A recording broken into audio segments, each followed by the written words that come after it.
Good morning, everybody. Thank you for being here. Again, my name is Dionne Odell, and I'm a professor of children's theater at Michigan State University. So yes, you heard that right, children's theater.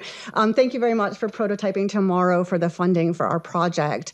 Sean Ahlquist and I have been working with a lot of student assistants as part of our team, and we have 4 of them here today, Isabella and Kevin, who you will meet, and also Martin and Allison from University of Michigan. So thank you for being here.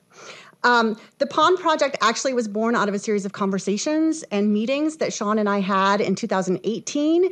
We were introduced and met prior to the Big Umbrella Festival, which was a festival in New York City for creative people and professionals that were all working towards creating work specifically for students with autism and other diagnoses.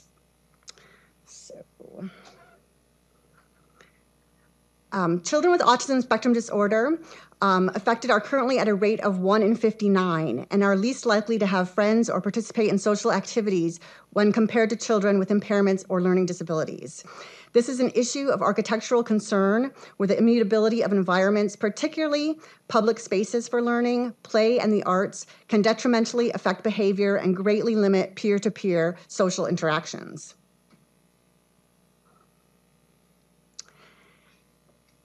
The Pond Project intends to foster an individualized experience through integration of participatory theater, where children become actors in helping to propel a story rich in song and movement, and sensory responsive environments, where tactile and kinesthetic interactions provide motivation for engagement and social interaction.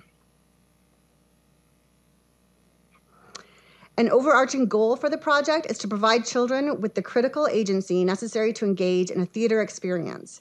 This is done so by perceiving sensory vulnerabilities as sensory hyper-awareness. Children are given the freedom to tailor the multitude of sensory parameters in story, song, characters, visuals, and tactilicity to tap to their definition for an engaging level environmental and social stimulation. So core to this effort has been formulating a methodology for research. As shown here, this has been developed as a form of workshopping that brings together all participants in shaping the Pond Project: architects, theater actors, and children, starting with the earliest phases of development and following the video showcase the experience of our first workshop in developing the Pond Project. So we were very fortunate this past June to have 2 weeks to really, sorry. This is, pause it there for a minute.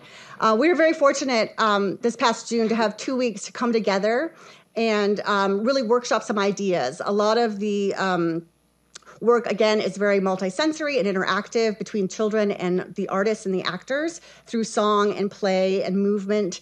And we really wanted to test out and see what was going to work with the children and what wasn't. So the University of Michigan marketing team came and filmed some of the work that we did, and I think this gives a great example to showcase how the workshop went. It's Michigan State University. This is the Auditorium building, and this is our arena theater space. I'm in the architecture department at the University of Michigan. We don't have really any rivalry. I'm definitely a true Michigan fan, but there wasn't much consideration about how much the rivalry would question whether we do the work or not. Sean and I were introduced by someone who knew we were both doing this kind of work and said, you both are from Michigan, you should connect. This project brings together my research, which is looking at the relationship between environment and behavior for children with autism, and then research and work in theater. I certainly don't have any background in architecture, and I don't think Sean has much background in theater, so that's been like really great to talk and try to sort out, okay, how is this exactly gonna work? And we've been figuring it out as we go. The work is really initiated from the experiences with my daughter. She has autism. She's 10 years old now. That's right. That is great. What we started to realize was creating a sort of highly engaging, multisensory environment seemed to have really positive results on children with autism. We kind of take the students on a journey throughout the pond. So they meet the characters, they sing songs, they go on a little adventure. So it's not as plot-driven as traditional theater. How can we, learn about the activities that are involved in making friends and do it with a pelican and a frog as opposed to, 2 adults in a therapy room? We've written some scenes and sort of experimented working with Sean's structure, but for this period of time, we're just kind of workshopping and testing ideas out with students to see what works, what doesn't work.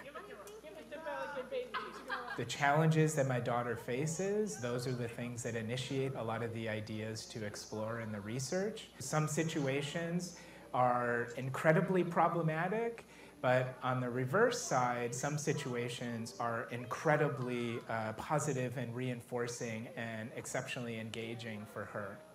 In those moments, that's when some really exciting learning and kind of building of social bonds can happen.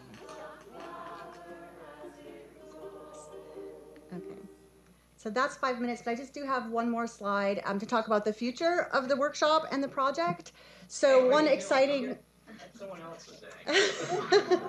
Sorry, gang. I'm just a little bit hungry. Does anyone have any eggs or fish that I can eat over here? Oh, there's one in the front. Oh, thank you. So one exciting thing that's happening is we will be featured in the program for the University of Michigan State football game coming up. So you may see some more of Pelican Pacey featured. We also will complete the grant funding in May of this coming spring, 2020, and do another workshop where we're able to do the play in its entire sequence. And after that, we are securing future funding to go out to Omaha to the Common Senses Festival in August of 2020 with some other partnerships on the horizon. So thank you, Pacey.